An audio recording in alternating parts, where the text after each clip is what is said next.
Moab se révolta contre Israël après la mort d'Akab. Or Akazia tomba par le treillis de sa chambre haute à Samarie, et il en fut malade. Il fit partir des messagers et leur dit: Allez, consultez Baal-Zébub, dieu d'Écron, pour savoir si je guérirai de cette maladie. Mais l'ange de l'Éternel dit à Élie, le Tishbite: Lève-toi, monte à la rencontre des messagers du roi de Samarie, et dis-leur: Est-ce parce qu'il n'y a point de Dieu en Israël que vous allez consulter Baal-Zébub, dieu d'Écron? C'est pourquoi ainsi parle l'Éternel: Tu ne descendras pas du lit sur lequel tu es monté, car tu mourras. Et Élie s'en alla. Les messagers retournèrent auprès d'Akazia, et il leur dit: Pourquoi revenez-vous? Ils lui répondirent: Un homme est monté à notre rencontre, et nous a dit: Allez, retournez vers le roi qui vous a envoyé, et dites-lui: Ainsi parle l'Éternel, est-ce parce qu'il n'y a point de Dieu en Israël que tu envoies consulter Baal-Zébub, dieu d'Écron? C'est pourquoi tu ne descendras pas du lit sur lequel tu es monté, car tu mourras. Akazia leur dit: Quel air avait l'homme qui est monté à votre rencontre et qui vous a dit ces paroles? Ils lui répondirent: C'était un homme vêtu de poils et ayant une ceinture de cuir autour des reins. Et Akazia dit: C'est Élie, le Tishbite. Il envoya vers lui un chef de 50 avec ses 50 hommes. Ce chef monta auprès d'Élie, qui était assis sur le sommet de la montagne, et il lui dit: Homme de Dieu, le roi a dit: Descends. Élie répondit au chef de 50: Si je suis un homme de Dieu, que le feu descende du ciel et te consume, toi et tes 50 hommes. Et le feu descendit du ciel et le consuma, lui et ses 50 hommes. Akazia envoya de nouveau vers lui un autre chef de 50 avec ses 50 hommes. Ce chef prit la parole et dit à Élie: Homme de Dieu, ainsi a dit le roi, hâte-toi de descendre. Élie leur répondit: Si je suis un homme de Dieu, que le feu descende du ciel et te consume, toi et tes 50 hommes. Et le feu de Dieu descendit du ciel et le consuma, lui et ses 50 hommes. Akazia envoya de nouveau un troisième chef de 50 avec ses 50 hommes. Ce troisième chef de 50 monta, et à son arrivée, il fléchit les genoux devant Élie et lui dit en suppliant: Homme de Dieu, que ma vie, je te prie, et que la vie de ces 50 hommes, tes serviteurs, soit précieuse à tes yeux.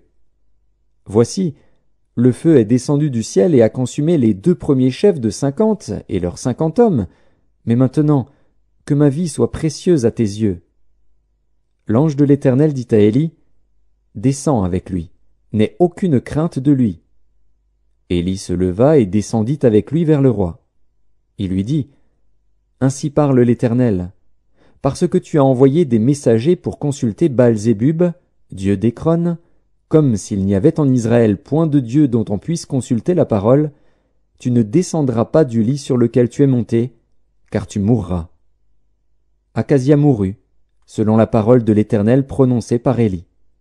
Et Joram régna à sa place la seconde année de Joram, fils de Josaphat, roi de Juda, car il n'avait point de fils. Le reste des actions d'Akazia, et ce qu'il a fait, cela n'est-il pas écrit dans le livre des chroniques des rois d'Israël? Lorsque l'Éternel fit monter Élie au ciel dans un tourbillon, Élie partait de Gilgal avec Élisée. Élie dit à Élisée: Reste ici, je te prie, car l'Éternel m'envoie jusqu'à Béthel. Élisée répondit: L'Éternel est vivant et ton âme est vivante. Je ne te quitterai point. Et ils descendirent à Béthel. Les fils des prophètes qui étaient à Béthel sortirent vers Élisée et lui dirent: Sais-tu que l'Éternel enlève aujourd'hui ton maître au-dessus de ta tête? Et il répondit: Je le sais aussi. Taisez-vous. Élie lui dit: Élisée, reste ici, je te prie, car l'Éternel m'envoie à Jéricho. Il répondit: L'Éternel est vivant et ton âme est vivante. Je ne te quitterai point. Et ils arrivèrent à Jéricho. Les fils des prophètes qui étaient à Jéricho s'approchèrent d'Élisée et lui dirent: Sais-tu que l'Éternel enlève aujourd'hui ton maître au-dessus de ta tête? Et il répondit: Je le sais aussi. taisez-vous. Élie lui dit, reste ici, je te prie, car l'Éternel m'envoie au Jourdain. Il répondit, l'Éternel est vivant et ton âme est vivante, je ne te quitterai point. Et ils poursuivirent tous deux leur chemin. 50 hommes d'entre les fils des prophètes arrivèrent et s'arrêtèrent à distance vis-à-vis, et eux deux s'arrêtèrent au bord du Jourdain. Alors Élie prit son manteau, le roula, et en frappa les eaux, qui se partagèrent çà et là, et ils passèrent tous deux à sec. Lorsqu'ils eurent passé, Élie dit à Élisée, « Demande ce que tu veux que je fasse pour toi, avant que je sois enlevé d'avec toi. » Élisée répondit, « Qu'il y ait sur moi, je te prie, une double portion de ton esprit. » Élie dit, « Tu demandes une chose difficile, mais si tu me vois pendant que je serai enlevé d'avec toi, cela t'arrivera ainsi. Sinon, cela n'arrivera pas. » Comme il continuait à marcher en parlant, voici, un char de feu et des chevaux de feu les séparèrent l'un de l'autre, et Élie monta au ciel dans un tourbillon. Élisée regardait et criait, « Mon père! Mon père! Char d'Israël et sa cavalerie !» Et il ne le vit plus. Saisissant alors ses vêtements, il les déchira en 2 morceaux, et il releva le manteau qu'Élie avait laissé tomber. Puis il retourna et s'arrêta au bord du Jourdain. Il prit le manteau qu'Élie avait laissé tomber, et il en frappa les eaux, et dit, « Où est l'Éternel, le Dieu d'Élie ?» Lui aussi, il frappa les eaux, qui se partagèrent çà et là, et Élisée passa. Les fils des prophètes qui étaient à Jéricho, vis-à-vis, l'ayant vu, dirent, « L'esprit d'Élie repose sur Élisée. » Et ils allèrent à sa rencontre et se prosternèrent contre terre devant lui. Ils lui dirent, « Voici, il y a parmi tes serviteurs 50 hommes vaillants. Veux-tu qu'ils aillent chercher ton maître? Peut-être que l'Esprit de l'Éternel l'a emporté et l'a jeté sur quelque montagne ou dans quelque vallée. » Il répondit, « Ne les envoyez pas. » Mais ils le pressèrent longtemps, et il dit, « Envoyez-les. » Ils envoyèrent les 50 hommes qui cherchèrent Élie pendant 3 jours et ne le trouvèrent point. Lorsqu'ils furent de retour auprès d'Élisée, qui était à Jéricho, il leur dit, « Ne vous avais-je pas dit, n'allez pas? » Les gens de la ville dirent à Élisée, « Voici, le séjour de la ville est bon, comme le voit mon Seigneur. Mais les eaux sont mauvaises, et le pays est stérile. » Il dit, « Apportez-moi un plat neuf, et mettez-y du sel. » Et ils le lui apportèrent. Il alla vers la source des eaux, et il y jeta du sel, et dit, « Ainsi parle l'Éternel, j'assainis ces eaux, il n'en proviendra plus ni mort, ni stérilité. » Et les eaux furent assainies, jusqu'à ce jour, selon la parole qu'Élisée avait prononcée. Il monta de là à Béthel. Et comme il cheminait à la montée, des petits garçons sortirent de la ville et se moquèrent de lui. Ils lui disaient, « Monte, chauve, monte, chauve !» Il se retourna pour les regarder, et il les maudit au nom de l'Éternel. Alors 2 ours sortirent de la forêt et déchirèrent 42 de ses enfants. De là il alla sur la montagne du Carmel, d'où il retourna à Samarie. Joram, fils d'Akab, régna sur Israël à Samarie, la 18e année de Josaphat, roi de Juda. Il régna 12 ans. Il fit ce qui est mal aux yeux de l'Éternel, non pas toutefois comme son père et sa mère. Il renversa les statues de Baal que son père avait faites. Mais il se livra au péché de Jéroboam, fils de Nébat, qui avait fait pécher Israël, et il ne s'en détourna point. Mécha, roi de Moab, possédait des troupeaux, et il payait au roi d'Israël un tribut de 100 000 agneaux et de 100 000 béliers avec leur laine.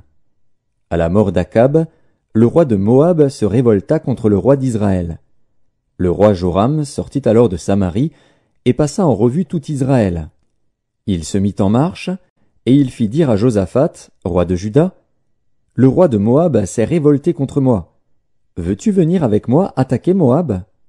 Josaphat répondit, « J'irai, moi comme toi, mon peuple comme ton peuple, mes chevaux comme tes chevaux. » Et il dit, « Par quel chemin monterons-nous » Joram dit, « Par le chemin du désert d'Édom. » le roi d'Israël, le roi de Juda et le roi d'Édom partirent. Et après une marche de 7 jours, ils manquèrent d'eau pour l'armée et pour les bêtes qui la suivaient. Alors le roi d'Israël dit, « Hélas, l'Éternel a appelé ces 3 rois pour les livrer entre les mains de Moab. » Mais Josaphat dit, « N'y a-t-il ici aucun prophète de l'Éternel par qui nous puissions consulter l'Éternel » L'un des serviteurs du roi d'Israël répondit, « Il y a ici Élisée, fils de Shaphat, qui versait l'eau sur les mains d'Élie. » Et Josaphat dit, « La parole de l'Éternel est avec lui. » Le roi d'Israël, Josaphat et le roi d'Édom descendirent auprès de lui. Élisée dit au roi d'Israël, « Qu'y a-t-il entre moi et toi? Va vers les prophètes de ton père et vers les prophètes de ta mère. » Et le roi d'Israël lui dit, « Non, car l'Éternel a appelé ces 3 rois pour les livrer entre les mains de Moab. » Élisée dit, « L'Éternel des armées, dont je suis le serviteur, est vivant. Si je n'avais égard à Josaphat, roi de Juda, je ne ferais aucune attention à toi et je ne te regarderais pas. Maintenant, amenez-moi un joueur de harpe. » Et comme le joueur de harpe jouait, la main de l'Éternel fut sur Élisée. Et il dit, « Ainsi parle l'Éternel. Faites dans cette vallée des fosses. Car ainsi parle l'Éternel, vous n'apercevrez point de vent et vous ne verrez point de pluie, et cette vallée se remplira d'eau, et vous boirez, vous, vos troupeaux et votre bétail. Mais cela est peu de chose aux yeux de l'Éternel. Il livrera Moab entre vos mains. Vous frapperez toutes les villes fortes et toutes les villes d'élite, vous abattrez tous les bons arbres, vous boucherez toutes les sources d'eau, et vous ruinerez avec des pierres tous les meilleurs champs. Or le matin, au moment de la présentation de l'offrande, voici, l'eau arriva du chemin d'Édom, et le pays fut rempli d'eau. Cependant, tous les Moabites, ayant appris que les rois montaient pour les attaquer, on convoqua tous ceux en âge de porter les armes et même au-dessus, et ils se tinrent sur la frontière. Ils se levèrent de bon matin, et quand le soleil brilla sur les eaux, les Moabites virent en face d'eux les eaux rouges comme du sang.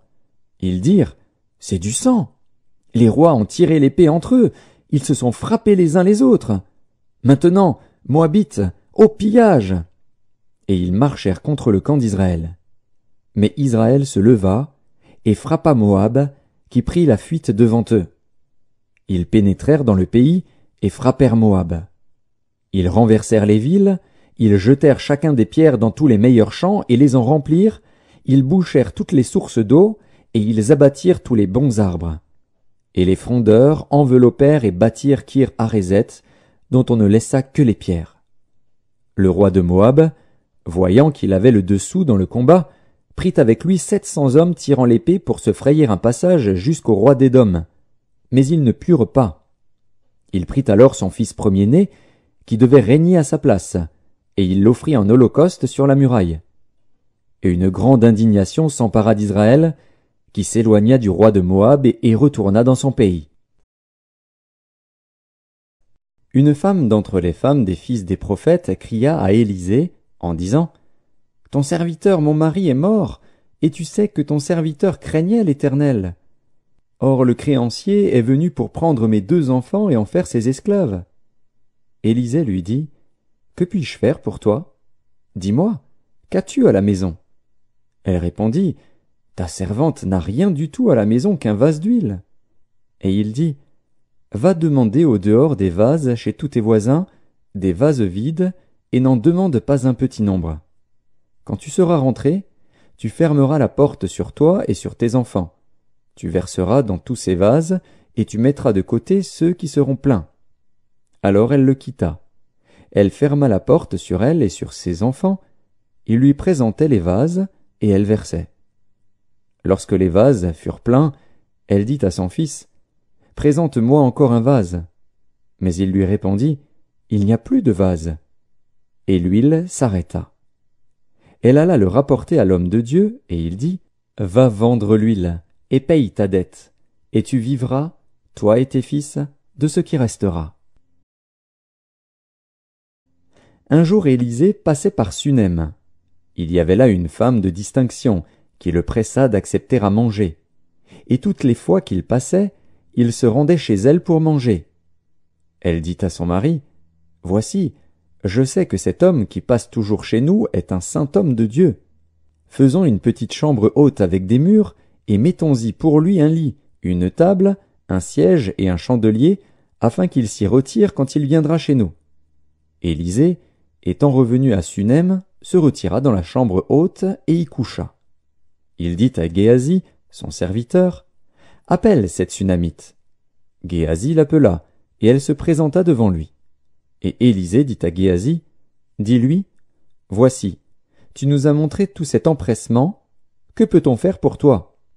Faut-il parler pour toi au roi ou au chef de l'armée? » Elle répondit, « J'habite au milieu de mon peuple. » Et il dit, « Que faire pour elle? » Géasi répondit, « Mais elle n'a point de fils, et son mari est vieux. » Et il dit, « Appelle-la. » Géasi l'appela, et elle se présenta à la porte.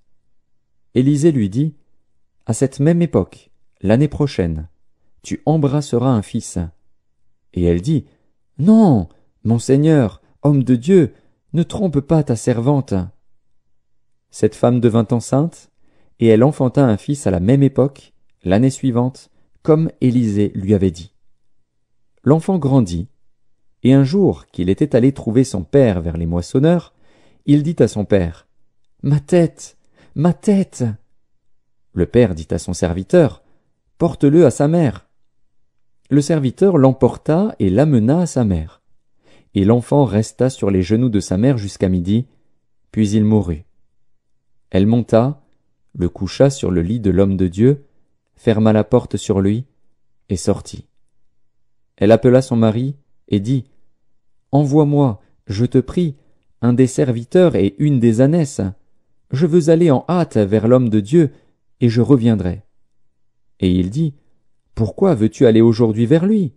Ce n'est ni nouvelle lune ni sabbat. » Elle répondit, « Tout va bien. » Puis elle fit sceller l'ânesse, et dit à son serviteur, « Mène et pars.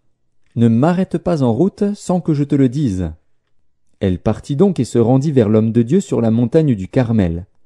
L'homme de Dieu, l'ayant aperçu de loin, dit à Géasi, son serviteur, « Voici cette Sunamite. Maintenant, cours donc à sa rencontre, et dis-lui, « Te portes-tu bien? Ton mari et ton enfant se portent-ils bien? » Elle répondit, « Bien. » Et dès qu'elle fut arrivée auprès de l'homme de Dieu sur la montagne, elle embrassa ses pieds. Géasi s'approcha pour la repousser. Mais l'homme de Dieu dit, « Laisse-la, car son âme est dans l'amertume, et l'Éternel me l'a cachée et ne me l'a point fait connaître. » Alors elle dit, « Ai-je demandé un fils à mon Seigneur? N'ai-je pas dit, ne me trompe pas? » Et Élisée dit à Géasi, « Saint terrain, prends mon bâton dans ta main et pars. Si tu rencontres quelqu'un, ne le salue pas. Et si quelqu'un te salue, ne lui réponds pas. Tu mettras mon bâton sur le visage de l'enfant. » La mère de l'enfant dit, « L'Éternel est vivant et ton âme est vivante. Je ne te quitterai point. » Et il se leva et la suivit. Géasi les avait devancés, et il avait mis le bâton sur le visage de l'enfant. Mais il n'y eut ni voix ni signe d'attention. Il s'en retourna à la rencontre d'Élisée et lui rapporta la chose, en disant, « L'enfant ne s'est pas réveillé. » Lorsqu'Élisée arriva dans la maison, voici, l'enfant était mort, couché sur son lit. Élisée entra et ferma la porte sur eux deux, et il pria l'Éternel. Il monta et se coucha sur l'enfant. Il mit sa bouche sur sa bouche, ses yeux sur ses yeux, ses mains sur ses mains, et il s'étendit sur lui. Et la chair de l'enfant se réchauffa. Élisée s'éloigna, alla çà et là par la maison, puis remonta et s'étendit sur l'enfant. Et l'enfant éternua 7 fois, et il ouvrit les yeux. Élisée appela Géasi et dit, « Appelle cette Sunamite. » Géasi l'appela, et elle vint vers Élisée, qui dit, « Prends ton fils. » Elle alla se jeter à ses pieds, et se prosterna contre terre. Et elle prit son fils, et sortit. Élisée revint à Gilgal, et il y avait une famine dans le pays. Comme les fils des prophètes étaient assis devant lui, il dit à son serviteur, « Mets le grand pot, et fais cuire un potage pour les fils des prophètes. » L'un d'eux sortit dans les champs pour cueillir des herbes. Il trouva de la vigne sauvage, et il y cueillit des coloquintes sauvages, plein son vêtement. Quand il rentra, il les coupa en morceaux dans le pot où était le potage, car on ne les connaissait pas. On servit à manger à ces hommes, mais dès qu'ils eurent mangé du potage, ils s'écrièrent « La mort est dans le pot, homme de Dieu !» Et ils ne purent manger. Élisée dit « Prenez de la farine. » Il en jeta dans le pot, et dit « Sers à ces gens, et qu'ils mangent. » Et il n'y avait plus rien de mauvais dans le pot. Un homme arriva de Baal-Shalisha. Il apporta du pain des prémices à l'homme de Dieu, 20 pains d'orge et des épis nouveaux dans son sac. Élisée dit, « Donne à ces gens, et qu'ils mangent. » Son serviteur répondit, « Comment pourrais-je en donner à 100 personnes ?» Mais Élisée dit, « Donne à ces gens, et qu'ils mangent. Car ainsi parle l'Éternel, on mangera, et on en aura de reste. » Il mit alors les pains devant eux, et ils mangèrent et en eurent de reste, selon la parole de l'Éternel. Naaman, chef de l'armée du roi de Syrie, jouissait de la faveur de son maître et d'une grande considération, car c'était par lui que l'Éternel avait délivré les Syriens. Mais cet homme fort et vaillant était lépreux. Or les Syriens étaient sortis par troupes, et ils avaient emmené captive une petite fille du pays d'Israël, qui était au service de la femme de Naaman. Et elle dit à sa maîtresse, « Oh, si mon Seigneur était auprès du prophète qui est à Samarie, le prophète le guérirait de sa lèpre. » Naaman alla dire à son maître, « La jeune fille du pays d'Israël a parlé de telle et telle manière. » Et le roi de Syrie dit, « Va, rends-toi à Samarie, et j'enverrai une lettre au roi d'Israël. » Il partit, prenant avec lui 10 talents d'argent, 6000 sicles d'or et 10 vêtements de rechange. Il porta au roi d'Israël la lettre, où il était dit, « Maintenant, quand cette lettre te sera parvenue, tu sauras que je t'envoie Naaman, mon serviteur, afin que tu le guérisses de sa lèpre. » Après avoir lu la lettre, le roi d'Israël déchira ses vêtements, et dit, « Suis-je un Dieu, pour faire mourir et pour faire vivre, qu'il s'adresse à moi afin que je guérisse un homme de sa lèpre? Sachez donc et comprenez qu'il cherche une occasion de dispute avec moi. » Lorsqu'Élisée, homme de Dieu, apprit que le roi d'Israël avait déchiré ses vêtements, il envoya dire au roi, « Pourquoi as-tu déchiré tes vêtements? Laisse-le venir à moi, et il saura qu'il y a un prophète en Israël. » Naaman vint avec ses chevaux et son char, et il s'arrêta à la porte de la maison d'Élisée. Élisée lui fit dire par un messager, « Va, et lave-toi 7 fois dans le Jourdain. Ta chair deviendra saine, et tu seras pur. » Naaman fut irrité, et il s'en alla, en disant, « Voici, je me disais, il sortira vers moi, il se présentera lui-même, il invoquera le nom de l'Éternel, son Dieu, il agitera sa main sur la place, et guérira le lépreux. Les fleuves de Damas, l'Abana et le Parpar ne valent-ils pas mieux que toutes les eaux d'Israël? Ne pourrais-je pas m'y laver et devenir pur? » Et il s'en retournait et partait avec fureur. Mais ses serviteurs s'approchèrent pour lui parler, et ils dirent, « Mon père, si le prophète t'eût demandé quelque chose de difficile, ne l'aurais-tu pas fait? Combien plus dois-tu faire ce qu'il t'a dit? Lave-toi, et tu seras pur. » Il descendit alors et se plongea 7 fois dans le Jourdain, selon la parole de l'homme de Dieu. Et sa chair redevint comme la chair d'un jeune enfant, et il fut pur.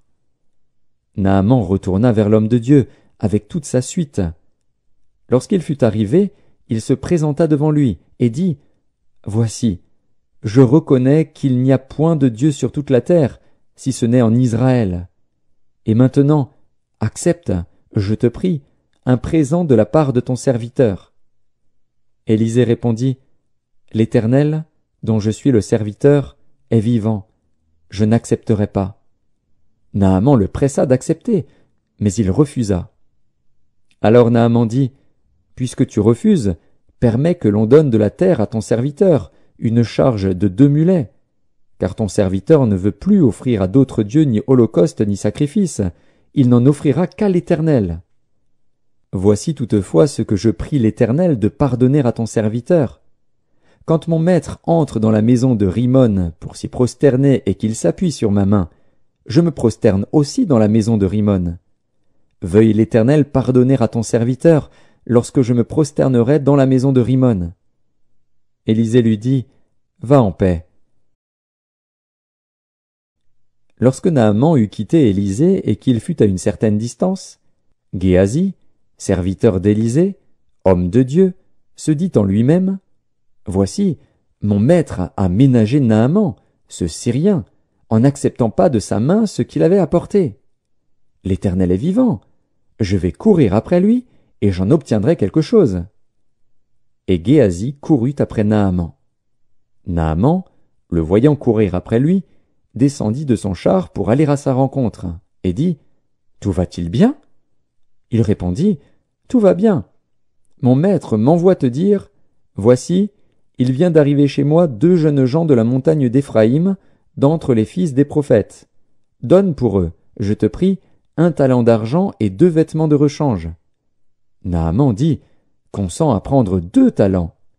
Il le pressa, et il serra 2 talents d'argent dans 2 sacs, donna 2 habits de rechange, et les fit porter devant Géasi par 2 de ses serviteurs.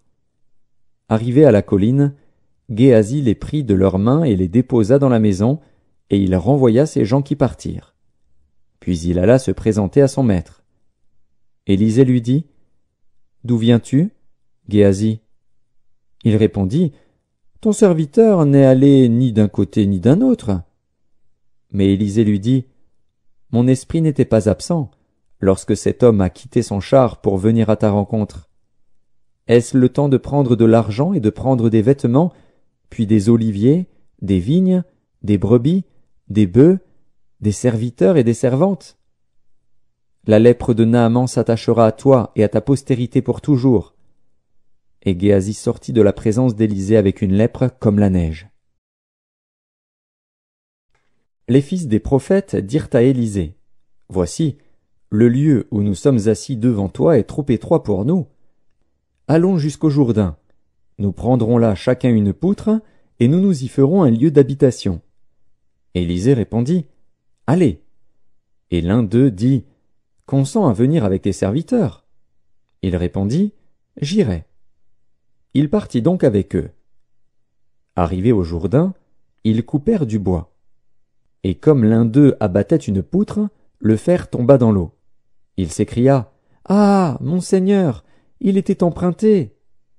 L'homme de Dieu dit, Où est-il tombé? Et il lui montra la place. Alors Élisée coupa un morceau de bois, le jeta à la même place, et fit surnager le fer. Puis il dit, Enlève-le. Et il avança la main, et le prit. Le roi de Syrie était en guerre avec Israël, et, dans un conseil qu'il tint avec ses serviteurs, il dit, Mon camp sera dans un tel lieu.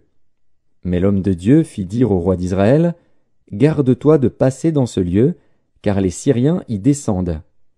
Et le roi d'Israël envoya des gens, pour s'y tenir en observation, vers le lieu que lui avait mentionné et signalé l'homme de Dieu. Cela arriva non pas 1 fois ni 2 fois. Le roi de Syrie en eut le cœur agité. Il appela ses serviteurs et leur dit, Ne voulez-vous pas me déclarer lequel de nous est pour le roi d'Israël? L'un de ses serviteurs répondit, Personne. Ô roi mon seigneur. Mais Élisée, le prophète, qui est en Israël, rapporte au roi d'Israël les paroles que tu prononces dans ta chambre à coucher.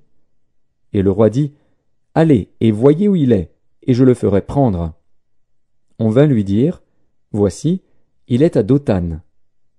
Il y envoya des chevaux, des chars et une forte troupe, qui arrivèrent de nuit et qui enveloppèrent la ville. Le serviteur de l'homme de Dieu se leva de bon matin et sortit. Et voici, une troupe entourait la ville, avec des chevaux et des chars. Et le serviteur dit à l'homme de Dieu, Ah, mon Seigneur, comment ferons-nous? Il répondit, Ne crains point, car ceux qui sont avec nous sont en plus grand nombre que ceux qui sont avec eux. Élisée pria et dit, « Éternel, ouvre ses yeux pour qu'il voie. » Et l'Éternel ouvrit les yeux du serviteur, qui vit la montagne pleine de chevaux et de chars de feu autour d'Élisée. Les Syriens descendirent vers Élisée. Il adressa alors cette prière à l'Éternel. « Daigne frapper d'aveuglement cette nation. » Et l'Éternel les frappa d'aveuglement, selon la parole d'Élisée. Élisée leur dit, « Ce n'est pas ici le chemin, et ce n'est pas ici la ville. Suivez-moi, et je vous conduirai vers l'homme que vous cherchez. » Et il les conduisit à Samarie. Lorsqu'ils furent entrés dans Samarie, Élisée dit, « Éternel, ouvre les yeux de ces gens pour qu'ils voient. » Et l'Éternel ouvrit leurs yeux, et ils virent qu'ils étaient au milieu de Samarie. Le roi d'Israël, en les voyant, dit à Élisée, « Frapperai-je, mon père ?» « Tu ne frapperas point, répondit Élisée. « Est-ce que tu frappes ceux que tu fais prisonniers avec ton épée et avec ton arc? Donne-leur du pain et de l'eau, afin qu'ils mangent et boivent, et qu'ils s'en aillent ensuite vers leur maître. » Le roi d'Israël leur fit servir un grand repas, et ils mangèrent et burent. Puis il les renvoya, et ils s'en allèrent vers leur maître. Et les troupes des Syriens ne revinrent plus sur le territoire d'Israël. Après cela, Ben-Hadad, roi de Syrie, ayant rassemblé toute son armée, monta et assiégea Samarie. Il y eut une grande famine dans Samarie, et ils la serrèrent tellement qu'une tête d'âne valait 80 cycles d'argent, et le quart d'un cab de fiente de pigeon 5 cycles d'argent. Et comme le roi passait sur la muraille, une femme lui cria, « Sauve-moi, ô roi, mon seigneur !» Il répondit, « Si l'Éternel ne te sauve pas, avec quoi te sauverai-je? Avec le produit de l'air ou du pressoir ?» Et le roi lui dit, « Qu'as-tu » Elle répondit, « Cette femme-là m'a dit, « Donne ton fils, nous le mangerons aujourd'hui, et demain nous mangerons mon fils. » Nous avons fait cuire mon fils, et nous l'avons mangé. Et le jour suivant, je lui ai dit, « Donne ton fils, et nous le mangerons. » Mais elle a caché son fils. Lorsque le roi entendit les paroles de cette femme, il déchira ses vêtements, en passant sur la muraille. Et le peuple vit qu'il avait en dedans un sac sur son corps. Le roi dit, « Que Dieu me punisse dans toute sa rigueur, si la tête d'Élisée, fils de Shaphat, reste aujourd'hui sur lui. » Or Élisée était dans sa maison, et les anciens étaient assis auprès de lui. Le roi envoya quelqu'un devant lui. Mais avant que le messager soit arrivé, Élisée dit aux anciens, « Voyez-vous que ce fils d'assassin envoie quelqu'un pour m'ôter la tête? Écoutez, quand le messager viendra, fermez la porte et repoussez-le avec la porte. Le bruit des pas de son maître ne se fait-il pas entendre derrière lui? » Il leur parlait encore, et déjà le messager était descendu vers lui et disait, « Voici, ce mal vient de l'Éternel. Qu'ai-je à espérer encore de l'Éternel? » Élisée dit, « Écoutez la parole de l'Éternel. Ainsi parle l'Éternel, demain, à 7 heures, on aura une mesure de fleur de farine pour 1 cycle et 2 mesures d'orge pour 1 cycle à la porte de Samarie. » L'officier sur la main duquel s'appuyait le roi répondit à l'homme de Dieu, « Quand l'Éternel ferait des fenêtres au ciel, pareille chose arriverait-elle? » Et Élisée dit, « Tu le verras de tes yeux, mais tu n'en mangeras point. » Il y avait à l'entrée de la porte 4 lépreux, qui se dirent l'un à l'autre, « Quoi? Resterons-nous ici jusqu'à ce que nous mourions? Si nous songeons à entrer dans la ville, la famine est dans la ville, et nous y mourrons. Et si nous restons ici, nous mourrons également. Allons nous jeter dans le camp des Syriens. S'ils nous laissent vivre, nous vivrons, et s'ils nous font mourir, nous mourrons. » Ils partirent donc au crépuscule pour se rendre au camp des Syriens. Et lorsqu'ils furent arrivés à l'entrée du camp des Syriens, voici, il n'y avait personne. Le Seigneur avait fait entendre dans le camp des Syriens un bruit de chars et un bruit de chevaux, le bruit d'une grande armée, et ils s'étaient dit l'un à l'autre, « Voici, le roi d'Israël a pris à sa solde contre nous les rois des Hétiens et les rois des Égyptiens pour venir nous attaquer. » Et ils se levèrent et prirent la fuite au crépuscule, abandonnant leurs tentes, leurs chevaux et leurs ânes, le camp tel qu'il était, et ils s'enfuirent pour sauver leur vie. Les lépreux, étant arrivés à l'entrée du camp, pénétrèrent dans une tente, mangèrent et burent, et en emportèrent de l'argent, de l'or et des vêtements qu'ils allèrent cacher. Ils revinrent, pénétrèrent dans une autre tente, et en emportèrent des objets qu'ils allèrent cacher. Puis ils se dirent l'un à l'autre, « Nous n'agissons pas bien. Cette journée est une journée de bonnes nouvelles. Si nous gardons le silence et si nous attendons jusqu'à la lumière du matin, le châtiment nous atteindra. Venez maintenant, et allons informer la maison du roi. » Ils partirent, et ils appelèrent les gardes de la porte de la ville, auxquels ils firent ce rapport. « Nous sommes entrés dans le camp des Syriens, et voici, il n'y a personne, on n'y entend aucune voix d'homme. Il n'y a que des chevaux attachés et des ânes attachés, et les tentes comme elles étaient. » Les gardes de la porte crièrent, et ils transmirent ce rapport à l'intérieur de la maison du roi. Le roi se leva de nuit, et il dit à ses serviteurs, « Je veux vous communiquer ce que nous font les Syriens. Comme ils savent que nous sommes affamés, ils ont quitté le camp pour se cacher dans les champs, et ils se sont dit, « Quand ils sortiront de la ville, nous les saisirons vivants, et nous entrerons dans la ville. » L'un des serviteurs du roi répondit, « Que l'on prenne 5 des chevaux qui restent encore dans la ville, ils sont comme toute la multitude d'Israël qui est restée, ils sont comme toute la multitude d'Israël qui dépérit, et envoyons voir ce qui se passe. » On prit 2 chars avec les chevaux, et le roi envoya des messagers sur les traces de l'armée des Syriens, en disant, « Allez et voyez. » Ils allèrent après eux jusqu'au Jourdain. Et voici, toute la route était pleine de vêtements et d'objets que les Syriens avaient jetés dans leur précipitation. Les messagers revinrent et le rapportèrent au roi. Le peuple sortit et pilla le camp des Syriens. Et l'on eut une mesure de fleur de farine pour 1 sicle et 2 mesures d'orge pour 1 sicle, selon la parole de l'Éternel. Le roi avait remis la garde de la porte à l'officier sur la main duquel il s'appuyait, mais cet officier fut écrasé à la porte par le peuple et il mourut, selon la parole qu'avait prononcée l'homme de Dieu quand le roi était descendu vers lui. L'homme de Dieu avait dit alors au roi, « On aura 2 mesures d'orge pour 1 sicle et 1 mesure de fleur de farine pour 1 sicle, demain, à 7 heures, à la porte de Samarie. » Et l'officier avait répondu à l'homme de Dieu, « Quand l'Éternel ferait des fenêtres au ciel, pareille chose arriverait-elle » Et Élisée avait dit, « Tu le verras de tes yeux, mais tu n'en mangeras point. » C'est en effet ce qui lui arriva, il fut écrasé à la porte par le peuple, et il mourut. Élisée dit à la femme dont il avait fait revivre le fils, « Lève-toi, va-t'en, toi et ta maison, et séjourne où tu pourras. Car l'Éternel appelle la famine, et même elle vient sur le pays pour 7 années. » La femme se leva, et elle fit selon la parole de l'homme de Dieu.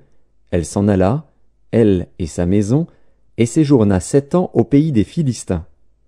Au bout des 7 ans, la femme revint du pays des Philistins, et elle alla implorer le roi au sujet de sa maison et de son champ. Le roi s'entretenait avec Géasi, serviteur de l'homme de Dieu, et il disait, « Raconte-moi, je te prie, toutes les grandes choses qu'Élisée a faites. » Et pendant qu'il racontait au roi comment Élisée avait rendu la vie à un mort, la femme dont Élisée avait fait revivre le fils vint implorer le roi au sujet de sa maison et de son champ. Géasi dit, « Ô roi, mon seigneur, voici la femme, et voici son fils qu'Élisée a fait revivre. » Le roi interrogea la femme, et elle lui fit le récit. Puis le roi lui donna un eunuque, auquel il dit, « Fais restituer tout ce qui appartient à cette femme, avec tous les revenus du champ, depuis le jour où elle a quitté le pays jusqu'à maintenant. » Élisée se rendit à Damas. Ben-Hadad, roi de Syrie, était malade, et on l'avertit en disant, « L'homme de Dieu est arrivé ici. » Le roi dit à Hazaël, « Prends avec toi un présent, et va au-devant de l'homme de Dieu. Consulte par lui l'Éternel, en disant, « Guérirai-je de cette maladie ?» Hazaël alla au-devant d'Élisée, prenant avec lui un présent, tout ce qu'il y avait de meilleur à Damas, la charge de 40 chameaux. Lorsqu'il fut arrivé, il se présenta à lui et dit, « Ton fils Ben-Hadad, roi de Syrie, m'envoie vers toi pour dire, « Guérirai-je de cette maladie ?» Élisée lui répondit, « Va, dis-lui, tu guériras. Mais l'Éternel m'a révélé qu'il mourra. » L'homme de Dieu arrêta son regard sur Hazaël et le fixa longtemps, puis il pleura.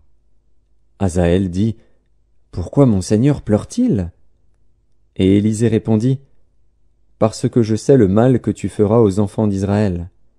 Tu mettras le feu à leurs villes fortes, tu tueras avec l'épée leurs jeunes gens, tu écraseras leurs petits-enfants, et tu fendras le ventre de leurs femmes enceintes. » Hazaël dit, « Mais qu'est-ce que ton serviteur, ce chien, pour faire de si grandes choses » Et Élisée dit, « L'Éternel m'a révélé que tu seras roi de Syrie. » Hazaël quitta Élisée et revint auprès de son maître, qui lui dit, « Que t'a dit Élisée » Et il répondit, « Il m'a dit, tu guériras. » Le lendemain, Hazaël prit une couverture, qu'il plongea dans l'eau, et il l'étendit sur le visage du roi, qui mourut.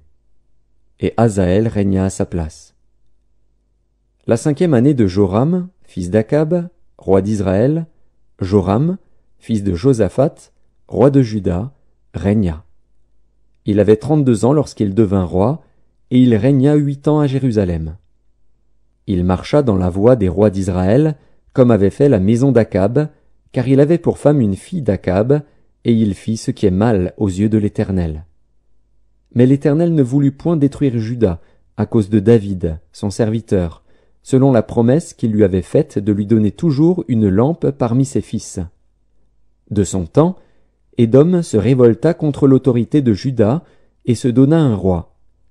Joram passa à Tsaïr avec tous ses chars. S'étant levé de nuit, il battit les Édomites qui l'entouraient et les chefs des chars, et le peuple s'enfuit dans ses tentes. La rébellion d'Édom contre l'autorité de Juda a duré jusqu'à ce jour. Libna se révolta aussi dans le même temps. Le reste des actions de Joram, et tout ce qu'il a fait, cela n'est-il pas écrit dans le livre des chroniques des rois de Juda? Joram se coucha avec ses pères, et il fut enterré avec ses pères dans la ville de David. Et Akazia, son fils, régna à sa place. La 12e année de Joram, fils d'Akab, roi d'Israël, Akazia, fils de Joram, roi de Juda, régna. Akazia avait 22 ans lorsqu'il devint roi, et il régna 1 an à Jérusalem. Sa mère s'appelait Athalie, fille d'Omri, roi d'Israël. Il marcha dans la voie de la maison d'Akab, et il fit ce qui est mal aux yeux de l'Éternel, comme la maison d'Akab, car il était allié par mariage à la maison d'Akab. Il alla avec Joram, fils d'Akab, à la guerre contre Hazaël, roi de Syrie, à Ramoth en Galaad. Et les Syriens blessèrent Joram. Le roi Joram s'en retourna pour se faire guérir à Jizréel des blessures que les Syriens lui avaient faites à Rama lorsqu'il se battait contre Hazaël, roi de Syrie. Akazia, fils de Joram, roi de Juda, descendit pour voir Joram, fils d'Akab, à Jizréel, parce qu'il était malade.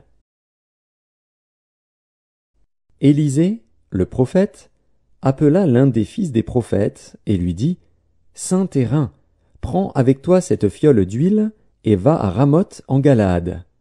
Quand tu y seras arrivé, vois Jéhu, fils de Josaphat, fils de Nimshi. Tu iras le faire lever du milieu de ses frères, et tu le conduiras dans une chambre retirée.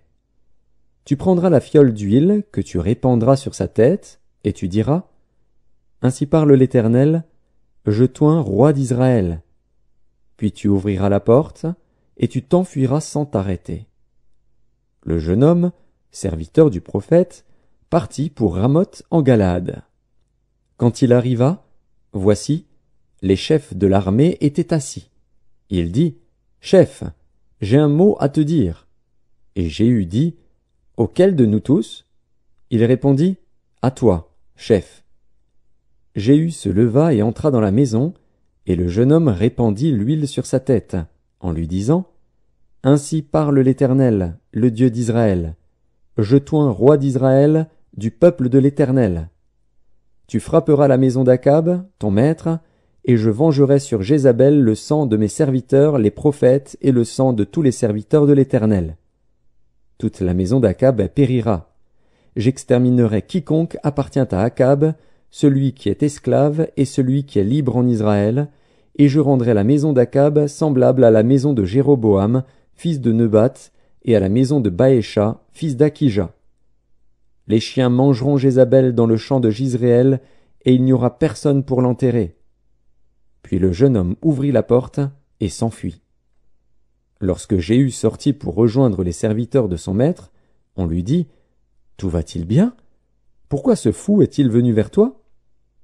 Jéhu leur répondit: « Vous connaissez bien l'homme et ce qu'il peut dire. » Mais ils répliquèrent: « Mensonge! Réponds-nous donc. » Et il dit: « Il m'a parlé de telle et telle manière, disant: Ainsi parle l'Éternel, je toins roi d'Israël. » Aussitôt ils prirent chacun leurs vêtements, qu'ils mirent sous Jéhu au haut des degrés. Ils sonnèrent de la trompette et dirent: « Jéhu est roi !» Ainsi Jéhu, fils de Josaphat, fils de Nimshi, forma une conspiration contre Joram. Or Joram et tout Israël défendaient Ramoth en Galaad contre Hazaël, roi de Syrie. Mais le roi Joram s'en était retourné pour se faire guérir à Jizréel des blessures que les Syriens lui avaient faites lorsqu'il se battait contre Hazaël, roi de Syrie. Jéhu dit: « Si c'est votre volonté, personne ne s'échappera de la ville pour aller porter la nouvelle à Jizréel. » Et Jéhu monta sur son char et partit pour Jizréel, car Joram y était alité, et Akazia, roi de Juda, était descendu pour le visiter. La sentinelle placée sur la tour de Jizréel vit venir la troupe de Jéhu et dit: « Je vois une troupe. » Joram dit: « Prends un cavalier et envoie-le au-devant d'eux pour demander si c'est la paix. » Le cavalier alla au-devant de Jéhu et dit: « Ainsi parle le roi. Est-ce la paix ?» Et Jéhu répondit: « Que t'importe la paix? Passe derrière moi. » La sentinelle en donna avis et dit: « Le messager est allé jusqu'à eux et il ne revient pas. » Joram envoya un second cavalier qui arriva vers eux et dit: « Ainsi parle le roi. Est-ce la paix? » Et Jéhu répondit: « Que t'importe la paix? Passe derrière moi. » La sentinelle en donna avis et dit: « Il est allé jusqu'à eux et il ne revient pas. » Et le train est comme celui de Jéhu, fils de Nimshi, car il conduit d'une manière insensée. Alors Joram dit: « Attelle !» Et on attela son char.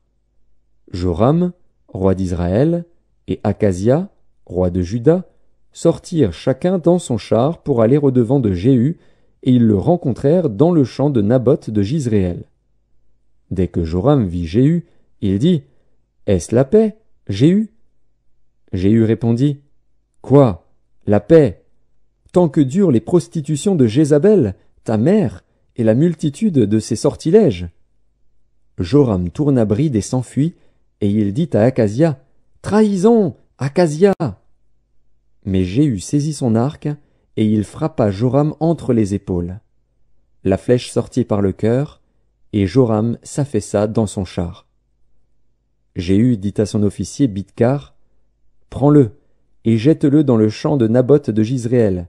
Car souviens-t'en, lorsque moi et toi nous étions ensemble à cheval derrière Akab, son père, l'Éternel prononça contre lui cette sentence: « J'ai vu hier le sang de Naboth et le sang de ses fils, dit l'Éternel, et je te rendrai la pareille dans ce champ même, dit l'Éternel. Prends-le donc, et jette-le dans le champ, selon la parole de l'Éternel. » Akazia, roi de Juda, ayant vu cela, s'enfuit par le chemin de la maison du jardin.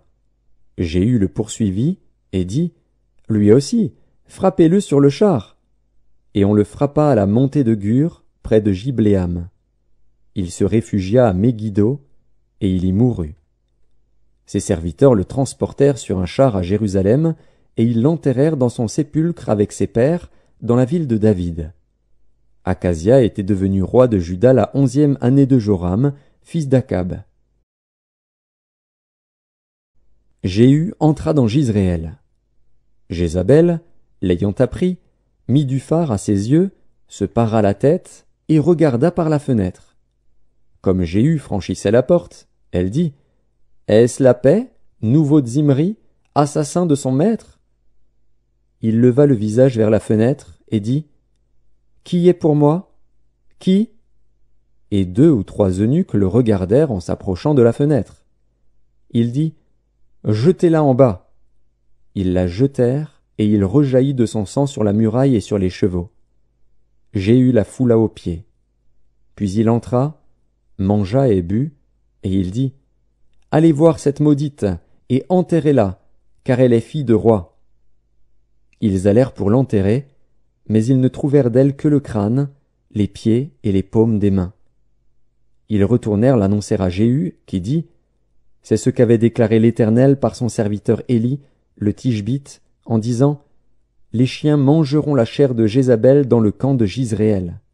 Et le cadavre de Jézabel sera comme du fumier sur la face des champs, dans le champ de Jizréel, de sorte qu'on ne pourra dire, c'est Jézabel. » Il y avait dans Samarie 70 fils d'Akab. Jéhu écrivit des lettres qu'il envoya à Samarie aux chefs de Jizréel, aux anciens et aux gouverneurs des enfants d'Akab. Il y était dit, « Maintenant, quand cette lettre vous sera parvenue, puisque vous avez avec vous les fils de votre maître, avec vous les chars et les chevaux, une ville forte et les armes, voyez lequel des fils de votre maître est le meilleur et convient le mieux, mettez-le sur le trône de son père, et combattez pour la maison de votre maître. » Ils eurent une très grande peur, et ils dirent, « Voici, 2 rois n'ont pu lui résister, comment résisterions-nous » Et le chef de la maison, le chef de la ville, les anciens et les gouverneurs des enfants envoyèrent dire à Jéhu, « Nous sommes tes serviteurs, et nous ferons tout ce que tu nous diras.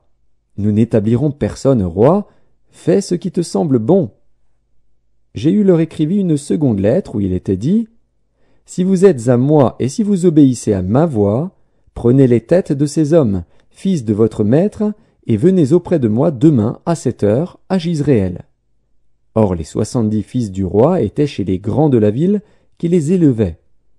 Quand la lettre leur fut parvenue, ils prirent les fils du roi, et ils égorgèrent ces 70 hommes. Puis ils mirent leurs têtes dans des corbeilles, et les envoyèrent à Jéhu, à Jizréel. Le messager vint l'en informer, en disant, « Ils ont apporté les têtes des fils du roi. » Et il dit, « Mettez-les en 2 tas à l'entrée de la porte jusqu'au matin. » Le matin, il sortit. Et se présentant à tout le peuple, il dit, « Vous êtes justes. Voici, moi, j'ai conspiré contre mon maître et je l'ai tué. Mais qui a frappé tout ceci? Sachez donc qu'il ne tombera rien à terre de la parole de l'Éternel, de la parole que l'Éternel a prononcée contre la maison d'Akab. L'Éternel accomplit ce qu'il a déclaré par son serviteur Élie. » Et Jéhu frappa tous ceux qui restaient de la maison d'Akab à Jizréel, tous ses grands, ses familiers et ses ministres, sans en laisser échapper un seul. Puis il se leva et partit pour aller à Samarie. Arrivé à une maison de réunion des bergers, sur le chemin, Jéhu trouva les frères d'Akazia, roi de Juda, et il dit, « Qui êtes-vous » Ils répondirent, « Nous sommes les frères d'Akazia, et nous descendons pour saluer les fils du roi et les fils de la reine. » Jéhu dit, « Saisissez-les vivants !» Et ils les saisirent vivants, et les égorgèrent au nombre de 42, à la citerne de la maison de réunion. Jéhu n'en laissa échapper aucun. Étant parti de là, il rencontra Jonadab, fils de Récab, qui venait au-devant de lui. Il le salua et lui dit, « Ton cœur est-il sincère, comme mon cœur l'est envers le tien ?» Et Jonadab répondit, « Il l'est. » « S'il l'est, répliqua Jéhu, « donne-moi ta main. » Jonadab lui donna la main. Et Jéhu le fit monter auprès de lui dans son char, et dit, « Viens avec moi, et tu verras mon zèle pour l'Éternel. » Il l'emmena ainsi dans son char. Lorsque Jéhu fut arrivé à Samarie, il frappa tous ceux qui restaient d'Akab à Samarie, et il les détruisit entièrement, selon la parole que l'Éternel avait dite à Élie. Puis il assembla tout le peuple, et leur dit, « Akab a peu servi Baal, Jéhu le servira beaucoup. Maintenant convoquez auprès de moi tous les prophètes de Baal, tous ses serviteurs et tous ses prêtres, sans qu'il en manque un seul, car je veux offrir un grand sacrifice à Baal. Quiconque manquera ne vivra pas. » Jéhu agissait avec ruse, pour faire périr les serviteurs de Baal. Il dit, « Publiez une fête en l'honneur de Baal. » Et ils la publièrent. Il envoya des messagers dans tout Israël, et tous les serviteurs de Baal arrivèrent, il n'y en eut pas un qui ne vînt. Ils entrèrent dans la maison de Baal, et la maison de Baal fut remplie d'un bout à l'autre. Jéhu dit à celui qui avait la garde du vestiaire, « Sors des vêtements pour tous les serviteurs de Baal. » Et cet homme sortit des vêtements pour eux. Alors Jéhu vint à la maison de Baal avec Jonadab, fils de Rékab, et il dit aux serviteurs de Baal, « Cherchez et regardez, afin qu'il n'y ait pas ici des serviteurs de l'Éternel, mais qu'il y ait seulement des serviteurs de Baal. » Et ils entrèrent pour offrir des sacrifices et des holocaustes. Jéhu avait placé dehors 80 hommes, en leur disant, « Celui qui laissera échapper quelqu'un des hommes que je remets entre vos mains, sa vie répondra de la sienne. » Lorsqu'on eut achevé d'offrir les holocaustes, Jéhu dit aux coureurs et aux officiers, « Entrez, frappez-les, que pas un ne sorte. » Et ils les frappèrent du tranchant de l'épée. Les coureurs et les officiers les jetèrent là, et ils allèrent jusqu'à la ville de la maison de Baal. Ils tirèrent dehors les statues de la maison de Baal, et les brûlèrent. Ils renversèrent la statue de Baal, ils renversèrent aussi la maison de Baal, et ils en firent un cloaque qui a subsisté jusqu'à ce jour. Jéhu extermina Baal du milieu d'Israël. Mais il ne se détourna point des péchés de Jéroboam, fils de Nebat, qui avait fait pécher Israël, il n'abandonna point les veaux d'or qui étaient à Béthel et à Dan. L'Éternel dit à Jéhu, « Parce que tu as bien exécuté ce qui était droit à mes yeux, et que tu as fait à la maison d'Akab tout ce qui était conforme à ma volonté, tes fils jusqu'à la 4e génération seront assis sur le trône d'Israël. » Toutefois Jéhu ne prit point garde à marcher de tout son cœur dans la loi de l'Éternel, le Dieu d'Israël. Il ne se détourna point des péchés que Jéroboam avait fait commettre à Israël. Dans ce temps-là, l'Éternel commença à entamer le territoire d'Israël, et Hazaël les bâtit sur toute la frontière d'Israël.